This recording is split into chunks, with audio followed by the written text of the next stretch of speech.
I came home early from my girls' trip to surprise my husband and overheard him on the phone. Marriage is a complete nightmare, bro. I wake up every day regretting my decision. If it wasn't for her family's money, I'd be gone already. We had just celebrated our 3-year anniversary. I quietly left and returned at my normal time, greeting him with a kiss. 5 days later, he called me 27 times in 1 hour because he understood what I did. So, I don't even know where to begin with this. My hands are literally shaking as I type this out on my phone. I've deleted and rewritten this post like 7 times already. Everyone's asleep in the house and I'm just sitting here in the bathroom with the shower running so Connor doesn't hear me crying. Connor and I have been married for 3 years. He always seemed so genuine compared to the guys I usually met through my family's social circles. My family has money, not like crazy rich but comfortable enough that I've never worried about bills. Connor comes from a middle-class background. We renewed our vows last weekend at this small ceremony with just our closest friends and family. He literally cried reading his vows to me, y'all cried, said I was the best thing that ever happened to him. Anyway, I was on a girls' trip to Nashville with my 3 besties from college. We'd been planning it for months. We had all these plans, spa days, wine tours, checking out that new rooftop bar everyone's been posting about on TikTok. But on the second day, Scarlett got food poisoning from this sketchy hot chicken place, and Tina had some emergency she had to handle remotely. The trip was falling apart, so we decided to cut it short. I thought, hey, perfect opportunity to surprise Connor. He's always saying how much he misses me when I'm gone, always texting me those, wish you were here, selfies from our couch with his sad puppy eyes. So, I took an early flight back, stopped to pick up his favorite nachos from this hole-in-the-wall place near our house, and some craft beer he's been obsessed with lately. I was so excited to surprise him. I had this whole image in my head of his face lighting up when he saw me. I came in through the garage using my code so I could really surprise him. Our house has this weird layout where you can't see into the living room from the entryway. I could hear him talking upstairs in his gaming room, obviously on the phone since I didn't hear anyone else. So, I set the food down in the kitchen and quietly headed up the stairs, thinking I'd surprise him mid-call. Then I heard it, marriage is a complete nightmare, bro. I wake up every day regretting my decision. I froze on the stairs. My heart literally stopped. I thought maybe he was joking around with one of his friends, so I waited for the laugh. But there was no laugh. If it wasn't for her family's money, I'd be gone already. The only good thing about this whole situation is that I don't have to worry about rent or bills anymore. I could literally feel my heart cracking in half as I stood there. The vow renewal thing last weekend? Pure torture, man. Had to stand there making up all this romantic stuff while her family looked on all misty-eyed. I've gotten good at the performance though, Oscar-worthy, he laughed. But hey, small price to pay for the lifestyle, right? Her dad's talking about bringing me into the family business next year. Once I'm established there, I'll have options. More options than just being the money wife's husband. The money wife. That's what he calls me behind my back. 3 years of marriage and I'm just the money wife to him. I don't know how I managed it, but I silently went back downstairs, grabbed the food and beer and slipped out. I sat in my car in the parking lot for almost 2 hours just sobbing. My mascara was everywhere and this old lady actually knocked on my window to ask if I needed help. I told her my dog died, the first lie of many I told that day. I returned the food, told them my husband wasn't feeling well, and texted the girls that I decided to go to a hotel near the airport so I could catch up on some emails before heading back to Nashville the next day. I drove around for hours trying to figure out what to do. Every memory of our relationship was replaying in my head with this new horrible filter. All those times he insisted on paying for dinner but only when it was somewhere cheap. How he was so reluctant to let me help with his student loans until I practically forced him. How he always seemed to have these big dreams but never quite enough motivation to pursue them until my dad offered connections. Our anniversary gift from his parents was this engraved wooden sign for our entryway that says, "Where your story begins." I literally stared at it this morning while drinking coffee, thinking our story was just beginning its next chapter. But it turns out our story was actually just a financial transaction for Connor. I decided to go back to Nashville. I spent the next 3 days pretending everything was fine with my girlfriends, even though I was dying inside and probably drank way too much wine every night. Then I came home at my originally scheduled time and greeted him with a kiss. I looked into the eyes of the man who called our marriage a nightmare and kissed him hello like nothing was wrong. I've been living this life for 5 days now. 5 days of sleeping next to someone who apparently regrets waking up next to me every morning. 5 days of analyzing every interaction we've ever had, wondering what was real and what was part of his Oscar-worthy performance. I've been checking our accounts. Turns out Connor has been making these weird withdrawals. Nothing huge but like $200 here, $300 there. Always just under the amount we agreed on. Where is that money going? Has he been saving up for his eventual escape? Does he have someone else? Oh God, does he have someone else? Is there another woman who knows I'm just the money wife to him? Do they laugh about me together? I haven't told anyone yet. Not my friends, not my family, especially not my family. My dad adores Connor. He's always talking about how he's like the son he never had. It would break his heart to know Connor only sees him as a meal ticket. I've been making subtle changes though. Yesterday, I accidentally left open a browser tab with my separate bank account information, the one he doesn't have access to. This morning, I mentioned that my dad is actually reconsidering some of his business ventures due to economy concerns. I've been working late, being just a little less affectionate, taking more calls in private. The bathroom sink has been leaking for weeks, and Connor kept saying he'd fix it this weekend. Last night, I just called a plumber without telling him. When the guy showed up, Connor looked so confused. I just shrugged and said, "You seemed busy with other things." The plumber charged us $85 for a 10-minute fix, and I could see Connor mentally calculating that money being wasted. My plan is working. Connor is getting nervous. This afternoon while I was out running errands, he called me 27 times in 1 hour. 27 times. When I finally called back, he was practically frantic, asking if everything was okay, if I was mad at him, if something happened with my family. I played it cool, said my phone was in my purse while I was at Target, said everything was fine, asked why he would think otherwise. The silence on his end was definite.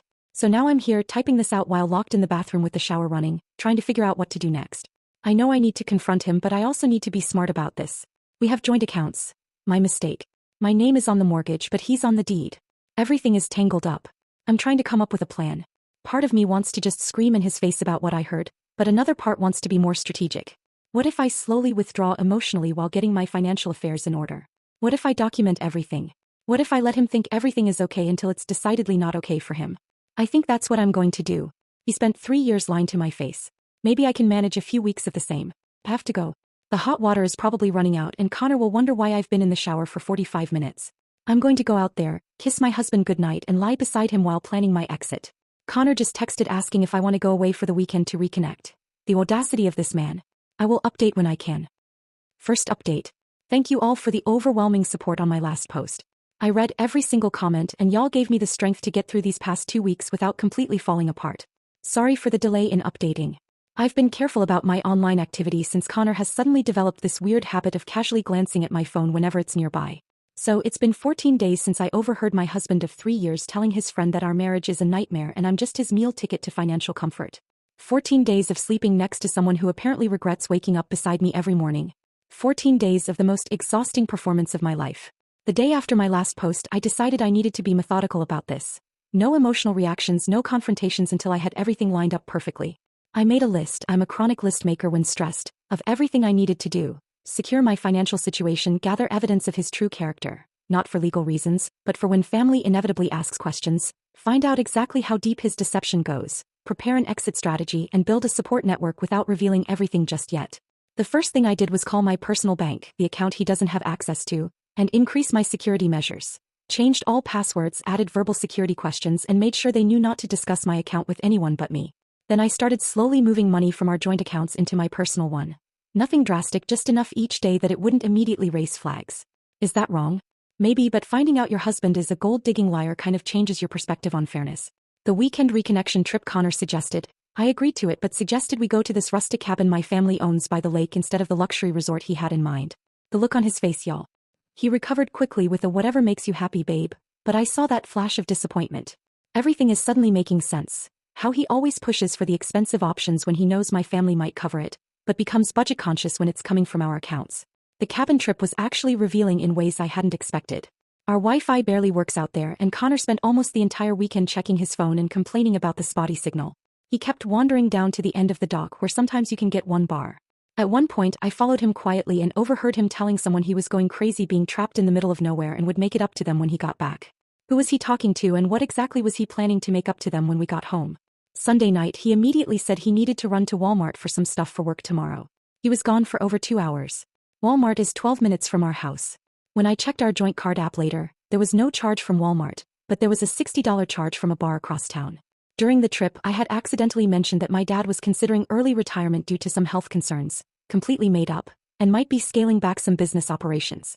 Connor spent the next hour asking increasingly detailed questions about Dad's plans, the family trusts, and our future security. Barely a word about Dad's fictional health issues. It was like watching someone rip off their mask without realizing they were doing it. I've also been digging through our financial history, and what I found made me physically sick. Over the past 3 years, Connor has borrowed nearly $117,000 from our joint accounts for what he called business expenses and investments, money that never returned and he can't properly account for. There's a pattern of large withdrawals right before he visits his hometown, suggesting he's been supporting someone or something there that I don't know about. Last week, I went through his nightstand while he was at the gym, something I never thought I'd do but desperate times. Inside, I found a second phone, one of those cheap prepaid ones from Target. It was password protected, but he had scribbled the code on a sticky note stuck to the back. Classic Connor, always forgetting his passwords. The phone had only one contact saved, D, with dozens of texts arranging meetups and discussions about money. Some referenced the long-term plan and staying the course. One from 3 months ago literally said, "Just 2 more years and we're set." 2 more years until what? I took pictures of everything with my phone before carefully replacing his phone exactly as I found it. The psychological warfare is the strangest part of all this. I've been slightly altering my behavior, being just a little less affectionate, taking more private calls, mentioning casual conversations with our family lawyer. Nothing confrontational, just different. And Connor is losing it. 2 nights ago he actually went through my closet while I was in the shower. I only know because he left my boots in a different order than I keep them. Yes, I'm that person who arranges her shoes precisely. When I came out and noticed, I didn't say anything, just rearranged them while he watched from the bed pretending to be on his phone. Yesterday I found him scrolling through my iPad search history while I was making dinner. I'd intentionally left searches for signs your husband is cheating and separate bank accounts in marriage for him to find. When I walked in, he practically threw the iPad onto the couch and started rambling about how much he loved the lasagna I was making, even though I was clearly making stir-fry. Our fridge has been making this weird clicking sound for months and Connor always said he'd fix it. Yesterday I casually mentioned maybe we should just buy a new one and he immediately went into fix-it mode, spending 2 hours tinkering with it. Suddenly, all those household tasks he's been putting off for months are getting done. The bathroom door that's been squeaking since last Christmas fixed, the broken porch light replaced, the wobbly kitchen table stabilized. It's like watching someone frantically trying to prove their value. I've started having lunch with Loretta once a week. She's my best friend since college and the only person I've told about what's happening. She was initially shocked, then furious on my behalf, and has now become my co-conspirator and sounding board. She helped me set up a separate email account that Connor doesn't know about and suggested I start documenting everything. Last Wednesday I was working late at a client meeting. Truthfully, I was just sitting in a Starbucks scrolling through Surviving Infidelity and taking notes, and Connor showed up unannounced with dinner. He's never done this in 3 years of marriage. He claimed he was just missing me but spent the entire impromptu dinner interrogating me about a call he'd overheard me having with Loretta, where I'd said something about making big changes. The call was actually about possibly redoing our guest bedroom, but he doesn't need to know that. The 27 calls incident I mentioned briefly in my last post. I now realize what triggered it. I'd left some printouts from our joint account on my desk that morning showing his large withdrawals over the past year. I hadn't confronted him about them, just left them there. When I came home that evening, the papers were in a different position. He'd seen them, panicked, and that's why he bombarded me with calls while I was in meetings. When I finally called him back after the 27th call, the conversation went like this. Me, "Hey, what's the emergency?" My phone was in my desk during meetings. Connor, breathing heavily, "No emergency, just, is everything okay with you, with us? You've been different since you got back from Nashville." Me, "Different how?" Connor, "I don't know, just distant. And you've been taking a lot of private calls, and you mentioned something about your dad reconsidering his business plans. I'm worried about you." Notice how he slipped in concern about my dad's business between fake concern for me. Classic Connor move that I never recognized before. Me, "Everything's fine, just busy with work." Why would anything be wrong?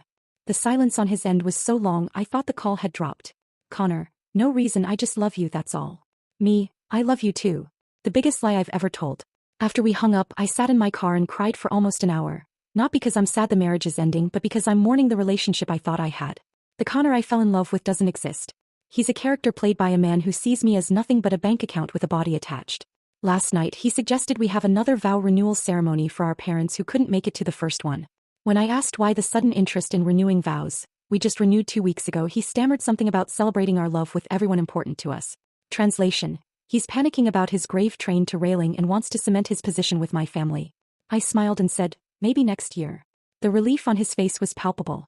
What he doesn't know is that I've already spoken to a lawyer, not our family lawyer, but someone recommended by Loretta who doesn't run in our social circles. I have an appointment next week to discuss my options. I've documented the financial discrepancies, secured my most important personal documents, and taken irreplaceable family heirlooms to my friend's house for a photo shoot for her Instagram. Another lie, but hey, I learned from the master.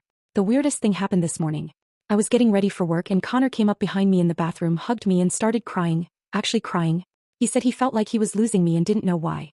For a split second I almost broke down and confronted him right there, but then I remembered the conversation I overheard, remembered him laughing about his Oscar-worthy performance. I just patted his arm and told him everything was fine, just busy at work. His tears dried up remarkably quickly when I mentioned I might have to postpone our trip to New York next month. The one where we were supposed to stay in that 5-star hotel his Instagram influencer friend recommended. Funny how his emotional crisis evaporated at the mention of luxury experiences potentially slipping away. The confrontation is coming. I'm almost ready, but I want him to sweat a little more, to feel the ground shifting under his feet without understanding why. I want him to experience just a fraction of the uncertainty and betrayal I've been feeling. Is that petty? Maybe, but when someone shatters your entire reality, I think you're entitled to a little pettiness. Edit to those asking if we have kids. Thankfully no. Connor always had just one more thing he wanted to accomplish before starting a family. I now realize that one more thing was establishing himself enough to leave with half my assets. Edit 2. Connor just texted asking if we can have dinner at my parents' house this weekend. Says he misses them. I bet he does. Second update. Hey y'all, it's been about a month since my last update and so much has happened. First, thank you for all your support and advice. I've read every comment, even the ones questioning my methods. Trust me, I've questioned them myself every step of the way. So, picking up where we left off, after discovering Connor had been secretly siphoning money from our accounts and only staying with me for my family connections, I spent weeks quietly gathering information and preparing my exit strategy. I was planning to confront him after I had absolutely everything in order, but life had other plans. Remember that dinner at my parents' house Connor was so eager to have? We went last weekend and it was enlightening. Connor was in full charm mode, complimenting my mom's new curtains, asking my dad detailed questions about his golf game, even offering to help my sister set up her new Sonos system. To anyone watching, he was the perfect son-in-law. But now that I knew what to look for, I could see the calculation behind every interaction during dinner. Connor casually mentioned he'd been researching investment properties in my parents' neighborhood. My dad, bless him, immediately started talking about how property values in their area were expected to rise 20% in the next 5 years. Connor's eyes actually lit up. I'm not exaggerating, it was like watching a slot machine hit the jackpot. That night after we got home, I found him on our iPad looking at properties way above our price range. When I asked how we could possibly afford them, he smiled and said my dad had mentioned helping with the down payment. My dad had said nothing of the sort. The next morning I had my meeting with the lawyer Loretta recommended. She was amazing, direct, supportive, and thorough. She helped me understand exactly what I was entitled to and what Connor might try to claim. The good news: our prenup does offer some protection, though not as much as I'd like. The better news: the financial forensics revealed a pattern of deception that could potentially invalidate portions of the prenup. While I was meeting with the lawyer, Connor was apparently having a complete meltdown at home. I'd left my laptop open that morning with a browser tab showing flights to my cousin's place in California, part of my exit strategy planning. When I got home, Connor had prepared an elaborate dinner with my favorite everything: wine, candles, the works. He was trying so hard to be charming, but there was this desperate edge to everything. His hands were actually shaking when he poured the wine. During dinner he kept dropping these bizarre comments about how much he loves our life together, how grateful he is for me, not my family, specifically me, and how he's never been happier. It was like watching someone perform a role they hadn't quite learned all the lines for. Then came the bombshell. He suggested we start trying for a baby right now. This from the man who has spent 3 years finding excuses to delay starting a family. I nearly choked on my wine. I asked why the sudden change of heart. Connor gave me this speech about realizing what truly matters in life and how he's finally ready for the next step in our journey together. He actually got teary-eyed. Oscar-worthy indeed. I smiled and said, that's quite a coincidence because I've been doing some thinking about our future too. The hope that flashed across his face was almost sad. I continued, in fact, I've been reflecting a lot on our relationship since I got back from Nashville.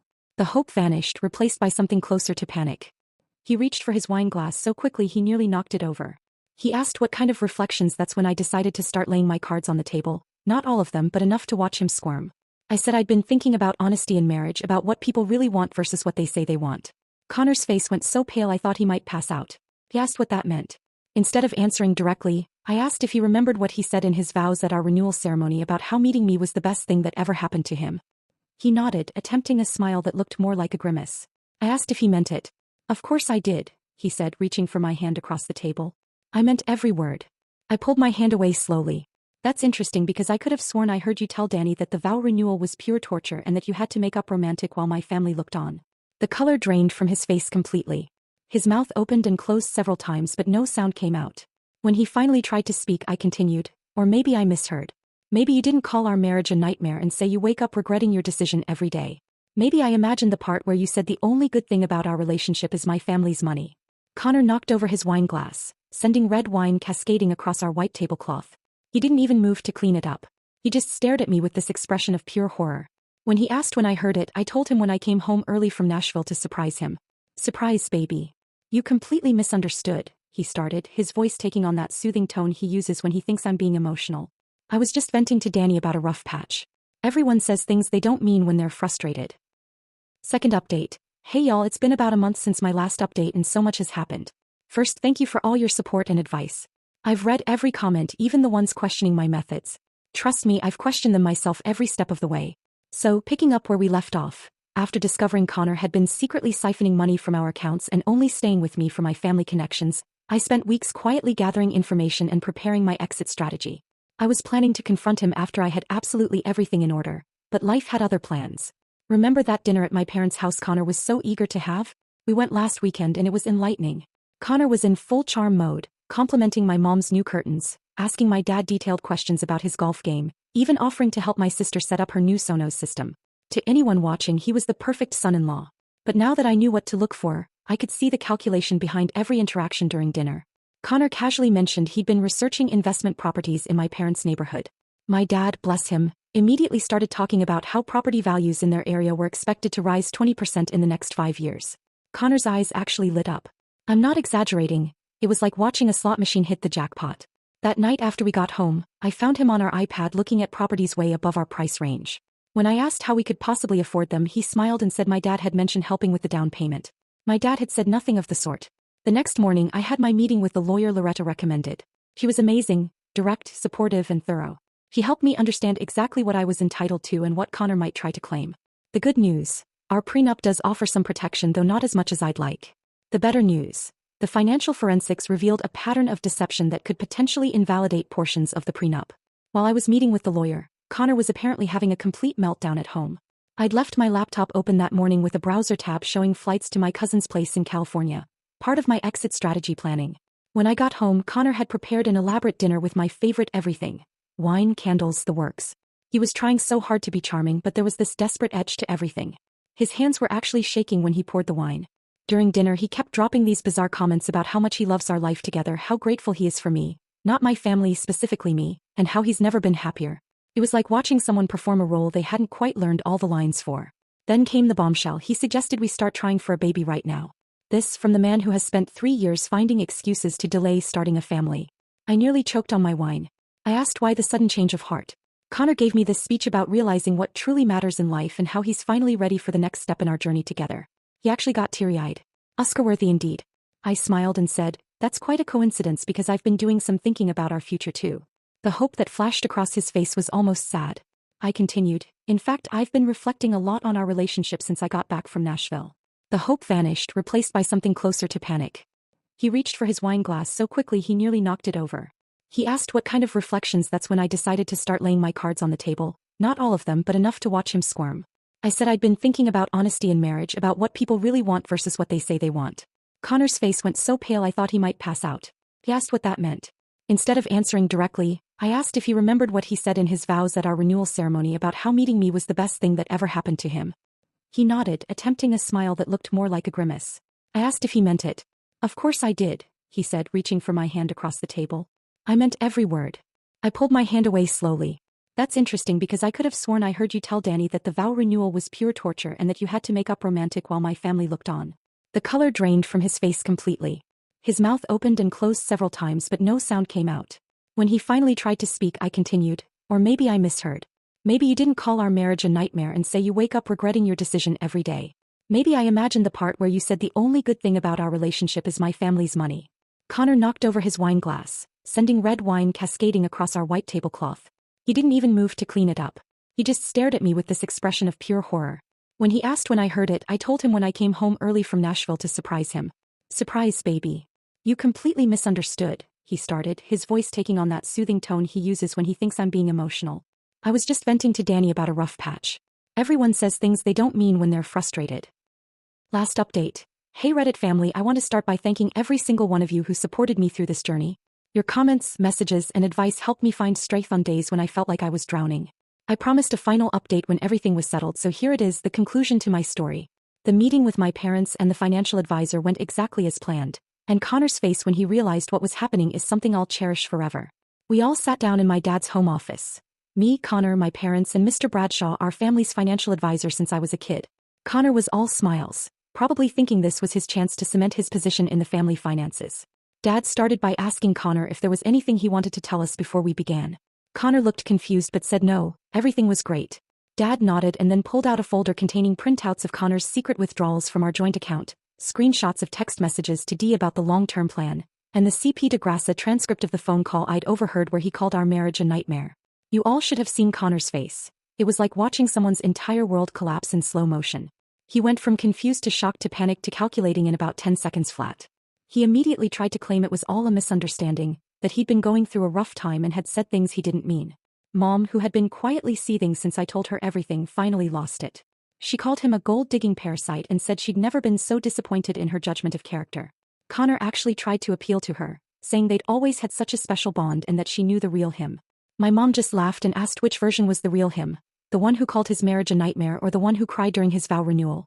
The meeting ended with Mr. Bradshaw explaining that Connor had been formally removed from all family accounts, trusts and business interests. Dad informed him that divorce papers would be delivered to him that afternoon and that he had 24 hours to remove his personal belongings from our house. Connor's final play was turning to me with tears in his eyes, actual tears. The man deserves an Emmy, and asking if I was really going to throw away 3 years of marriage over one stupid conversation. I looked him straight in the eyes and told him I wasn't throwing away anything. He'd already done that when he decided I was nothing but a ticket. The divorce process itself was surprisingly quick. It turns out when one party has overwhelming evidence that the other entered the marriage under fundamentally fraudulent pretenses, and the party has the resources for good lawyers, things can move efficiently. Connor fought it at first, demanding half of everything including future interests in my family's business. His initial counteroffer was so outrageous, even his own lawyer looked embarrassed, but his position weakened considerably when my team presented the evidence. The unexplained withdrawals, the hidden accounts we discovered, and most damning of all, the recordings of him admitting he'd married me for financial gain. In the end, he walked away with significantly less than he'd hoped for, though still more than he deserved in my opinion. The most satisfying moment came during our final mediation session. Connor's lawyer brought up his significant contributions to building my career and supporting my family's business interests. My attorney simply played the recording of Connor telling Danny that being my husband was his meal ticket and referring to me as the money wife. The look on Connor's face when he realized his own words had destroyed his leverage was priceless. Beyond the legal proceedings, these months have been a roller coaster. The first few weeks after the confrontation were the hardest. I cycled through rage, grief, humiliation, and crushing self-doubt. How could I have been so blind? How could I have missed all the signs? My therapist. Yes, I got an excellent therapist. Best decision ever, helped me understand that Connor's deception wasn't successful because I was stupid or naive. It was successful because he was calculating and skilled at manipulation. She helped me see that trusting someone isn't a weakness. Breaking that trust is the failure, not giving it. I moved out of our house even before it was sold. Too many memories tainted by the knowledge that Connor had been performing rather than loving me. There I found a beautiful apartment downtown. Much smaller than our house but completely mine, decorated exactly as I want with no consideration for anyone else's preferences. The first night in my new place was weirdly hard. I'd been so focused on the logistics, setting up utilities, changing my address on Amazon, figuring out where all my random kitchen gadgets should go, that I hadn't prepared for the emotional impact. I've been rediscovering parts of myself that had gradually disappeared during my marriage. Remember how Connor always said my laugh was too loud in public? Last week I snorted laughing at a TikTok while waiting in line at Starbucks and didn't even think to apologize. Baby steps, right? My relationship with my parents has actually deepened through all this. Dad apologized to me, which caught me completely off guard. He said he worried that growing up with wealth had made me a target and that he should have better prepared me for people who might see me as an opportunity rather than a person. It was the most vulnerable conversation we've ever had. Mom has gone full mama bear mode, checking in on me daily and sending me articles with titles like 10 Signs That Man Is Just After Your Money and How to Spot a Gold Digger. It's a bit much, but I appreciate the sentiment. She's also set me up on 3 blind dates already, all with men she's personally vetted for financial independence. I've declined them all. I'm nowhere near ready to date again, but her heart's in the right place. My friends have been incredible, especially Loretta and Scarlett, who have shown up for me in ways I can never repay. Tina, unfortunately, sided with Connor initially. They had been friends before Connor and I met, and she believed his version of events. The strangest part has been running into mutual friends who don't know the whole story. Last week I bumped into Connor's friend Danny. Yes, that Danny who he was talking to on the phone at Target. He did this weird half-wave, then pretended to be really interested in paper towels. I just smiled and kept walking. Later I saw him watching me from the parking lot as I loaded my car. It was clear Connor had told him some version of events that painted me as the villain. Whatever. I don't have the energy to care what Connor's bros think anymore. Last month, Connor actually showed up at my apartment unannounced. He said he wanted to talk to explain himself. I told him he'd had 3 years to be honest with me, and I wasn't interested in whatever story he'd crafted. Now he tried to hand me a letter which I refused to take. He left it in my mailbox anyway. For a moment I considered burning it unopened, but curiosity won out. It was a strange mix of apology and justification. He claimed he truly had grown to love me despite his initial motivations, that he regretted his words to Danny, that he missed us and the life we had built. I read it once, then shredded it without responding. His words have no power over me anymore. According to Loretta's cousin who works at that fancy steakhouse downtown, Connor is now dating the daughter of one of my dad's business associates. She's been warned, of course, but has decided Connor is misunderstood and that I clearly did something to provoke his behavior. Some lessons have to be learned firsthand, I suppose. I've also gotten really into cooking, something Connor always dominated in our relationship. Last night I made this amazing mushroom risotto that actually turned out edible. Progress. Do I still have bad days? Absolutely. Sometimes I wake up furious that I gave 3 years of my life to someone who saw me as nothing but a bank account. Sometimes I worry about trusting anyone romantically again. I still replay conversations and interactions looking for signs I should have seen. The divorce was finalized last month, 47 days faster than average for our county. The house sold quickly and I used my portion to pay off some student loans I'd been carrying forever and invested the rest. Connor tried to claim emotional distress and damage to his professional reputation in our final hearing, but those claims were dismissed almost immediately. Last week, my mom sent me a Facebook screenshot of Connor at some charity gala with his new girlfriend. My first reaction wasn't jealousy or anger. It was relief. Relief that he's someone else's problem now. Relief that I don't have to wonder if every smile, every kind word, every gesture of affection is part of some elaborate performance designed to access my family's money. The money wife is dead. Long live just plain Natalie. Oh, remember that second phone I found with the mysterious contact D? Turns out D stands for Denise, Connor's ex-girlfriend from college, who conveniently reached out to him 6 months after our wedding. Apparently, they'd been in contact the entire time we were married, with Connor sending her money regularly and promising they'd be together once the plan was complete. She attached screenshots of their conversations as proof, including one where he told her our vow renewal was the last hurdle before they could move to phase 2. I wasn't even angry when I read her message. I just felt sorry for her. She actually believes she's special, that he wouldn't do to her what he did to me. I sent her back one message. Good luck, you'll need it. Many have asked if I'm still in contact with Connor's family. His parents actually reached out to apologize after everything came to light. They had no idea what he'd done and were horrified. We exchange holiday cards but nothing more. Some connections aren't worth maintaining.